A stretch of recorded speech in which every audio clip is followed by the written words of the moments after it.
আপনাদের সতর্ক করে দিচ্ছি, আর যদি কোনো হরিজন পল্লী উচ্ছেদ করা হয়, আর যদি কোনো বাগদাদের মধ্যে সরকার বিরোধীতে হামলা করা হয়, সারা দেশে বিদ্রোহের আগুন জ্বলে উঠবে। আরো একবার রক্ত দিতে হবে, আপনারা রাজি আছেন না?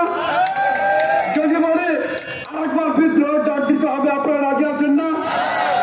আমরা সিধু কামের উত্তরসূরি, আমাদের শরীরে কারো শরীরে সেই সাঁওতালি রক্ত প্রবাহিত হচ্ছে। বন্ধুরা, সেই লড়াই শেষ হয়নি। আমাদের মাননীয় সরকার মহোদয়, আমাদের মা জননী সেখানে ইফিজেট করার ঘোষণা দিয়েছে। আর ওখানকার সাঁওতালেরা বাঙালিরা ঘোষণা দিয়েছে, শ্যামল মাটির রক্ত ভেজা জমিতে ইফিজেট হবে না, হবে না, হবে না। আজকের এই সমাবেশ থেকে আমরা সেই ঘোষণার সাথে একত্রতা ঘোষণা করছি। শ্যামল মঙ্গলমারি রমেশ টুডার যে মাটি, বাড্ডা ফার্মের মাটি রক্তে ভেসে গেছে, সেখানে কোনো অফিসের কোনো উন্নয়নের দরকার নেই। আপনাদের উন্নয়ন আমরা দেখেছি। মানুষ খুন করে যদি কোনো উন্নতি হয়, আমরা সেই উন্নয়নের বিপক্ষে দাঁড়াবো। আমরা যেমন বাজে রাখবো, আমরা আবার রক্ত দেবো, কিন্তু ইফিজেট হবে না। আপনার বহুতল বিশিষ্ট আলোক ঝলমল মার্কেট হবে, যার নাম দিচ্ছে উন্নয়ন। আমরা প্রশ্ন রাখতে চাই, এদেশে 11 জন হরিজন শহীদ হয়েছে, তারা মুক্তিযুদ্ধে অংশ নিয়েছিল। আমি তাদের নাম জানি, তাদের নাম ইতিহাসে আছে। আজকে এই স্বাধীনতা সংগ্রামে আদিবাসীরা জীবন দিয়েছিল। রংপুরে তীর ধনুকের ভাস্কর্য আছে, রংপুর ক্যান্টনমেন্ট ঘেরাও করে পাকিস্তানি বাহিনীকে পরাজিত করেছিল। আজকে আপনারা দাবি করেন এই দেশ আপনাদের, এই দেশ একটি দলের না, এই ইতিহাস বিকৃত করা হয়েছে। এদেশে শুধু ক্ষমতাসীন আপনারা কয়েকজন জীবন দেননি, এদেশে শুধু ওই কয়েকজন মুক্তিযুদ্ধে দেশ স্বাধীন করেনি। হ্যাঁ, তাদের ভূমিকা আছে, তাদেরকে আমরা শ্রদ্ধা করি। কিন্তু আজকে কি হচ্ছে? আজকে 25,000 ভুয়া মুক্তিযুদ্ধের তালিকা পাওয়া গেছে, যাদের বয়স এখন 55 বছর, 55 বছর। প্রশ্ন রাখতে চাই, 2 বছরে কি মুক্তিযুদ্ধ করেছে? 2 বছর বয়সে তা কি সম্ভব? 2000 কি মুক্তিযুদ্ধ করেছে?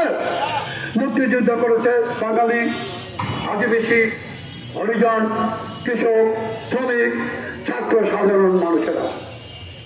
আজকে আপনারা দেশের মালিক বনে গেছেন, আজকে দেশের বাপদাদার সম্পত্তি মনে করছেন।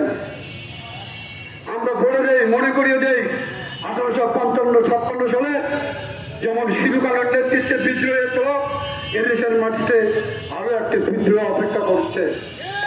আপনাদের সতর্ক করে দিচ্ছি, আর যদি কোনো হরিজন পল্লী উচ্ছেদ করা হয়, আর যদি কোনো বাগদাদের মধ্যে সরকার বিরোধীতে হামলা করা হয়, সারা দেশে বিদ্রোহের আগুন জ্বলে উঠবে।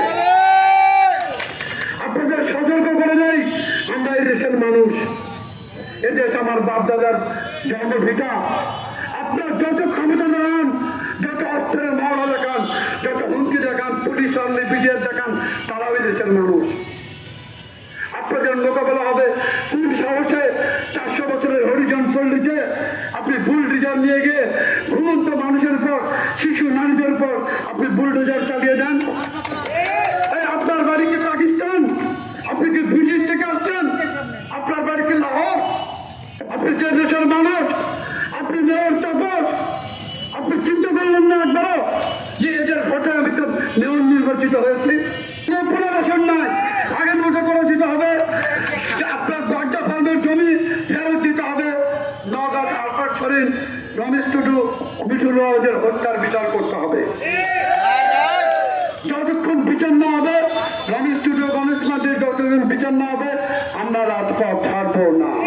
হরিজন পল্লী গুলি থেকে তাদেরকে উচ্ছেদ করে সেখানে সুপার মার্কেট নির্মাণের একটা কৌশল সব জায়গাতেই চলছে।